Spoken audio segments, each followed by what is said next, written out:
ہر چیز جو ہے نا درست طریقے پر ہونی چاہیے، ہر چیز۔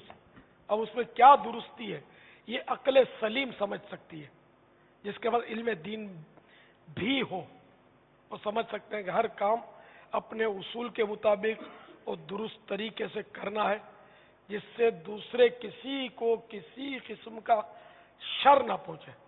لیکن یہاں تو ہر کام میں لوگوں کو مطلب یہ نہیں کہ وہ ہے ہی نہیں، تمیز ہی نہیں ہے، سمجھتے نہیں ہر معاملے میں۔ اب جیسے کہ آدھی رات کو کسی کے گھر پہنچے تو وہ کئی گز پہلے سے وہ گاڑی کا بھونپو بجانا شروع کر دیں گے، ٹر ٹر پم پم پم۔ اب جس کے گھر جانا ہے اس کو اطلاع کرنی ہے، وہ اس کا مطلب ہمارا دوست اس کا انتظار کر رہا ہے کہ یہ ابھی آئے گا اور ہم ہلا گلا کریں گے بیٹھ کے، تو یہ سارے محلے کو جگانے کا کیا تک ہے یار؟ یہ ہوتے ایسے ہیں کہ لوگ ڈرتے ہیں ان سے۔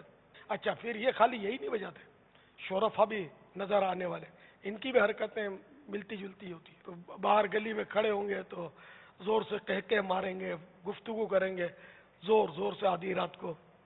کسی کی بیچارے نے نیند کی گولیاں کھائی، ابھی بڑی مشکل سے آنکھ لگی اور اس کی نیند کا بیڑا پار ہو گیا۔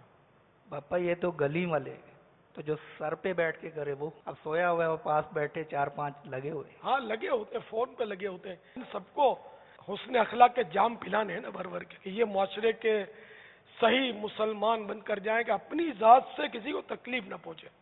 اپنے خود سوچنا ہے کہ یہ اگلا بیٹھا ہوا ہے، اب اس کے پاس میں فون پر بات کر رہا ہوں، اب یہ خدا جانے کس دھن میں بیٹھا ہے، کس سوچ میں بیٹھا ہے، اب میں زور زور سے باتیں کروں گا، اس کو تکلیف ہوگی یا راحت ہوگی، یہ اب مجھے سوچنا ہے فون پر جب بات کرنی ہے تو۔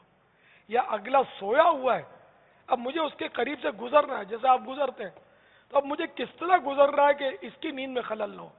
تو اتنی تو عقل ہوتی ہے نا آدمی میں کہ اب وہ اپنے ٹانگیں الاڑتے ہوئے اور کپڑے لہراتے ہوئے اس کو مطلب کوچے لگاتے ہوئے ہم گزر رہے ہیں، اس کی بیچاری کی آنکھ کھل گئی یا بیٹھا ہے کسی خیال میں تو وہ یوں چپک کر یا کچھ بھی ہے کسی کو ایزا، تو یہ مطلب بھیڑ میں اس طرح کے معاملات بہت ہوتے ہیں جس میں بہت احتیاط کی ضرورت ہے۔